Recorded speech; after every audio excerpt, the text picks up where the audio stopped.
happiness is not based on material things. The things that matter Naalala to me niyo pa ba si are Ninya my family Jose? and my friends. Isa siya sa mga My pinakaunang batch experiences ng changed housemate my sa bahay ni character and Kuya outlook ko sa sa life. Pinoy Big Kasi Brother reality, Teen hindi siya Edition taong idealistic. 2006. Binansagan siyang saucy girl ng Makati.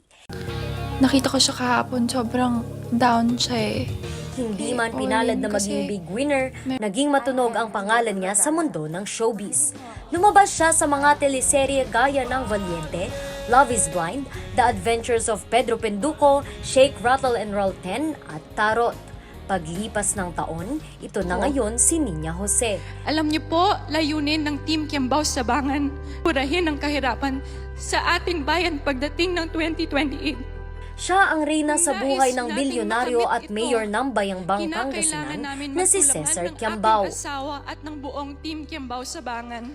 I think ever since my husband became mayor, he is the father of the town. Automatic, I am the mother of the town. So, even if hindi pa ako nasa position of being a mayor, I'm already the mother of Bayambang. Tumatakbong alkalde ng Bayambang si Ninya. Ipagpapatuloy daw niya ang nasimulan ng kanyang asawa, lalong-lalo na ang laban kontra kahirapan.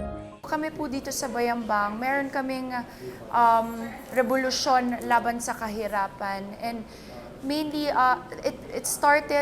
this revolution was started by my husband noong 2017 na ang end goal is by 2028, bawat Bayambanggenyong pamilya is may kinikitang 10,000 a month. Na I can see na yun yung solusyon para wala nang magutom sa Bayambang.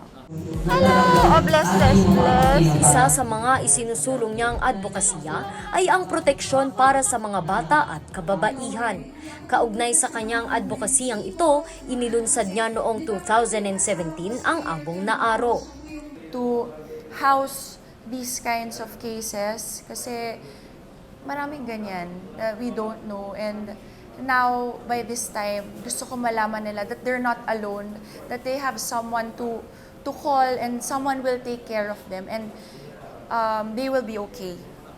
Maraming salamat po. Rendy Guzman para sa Luzon Headlines.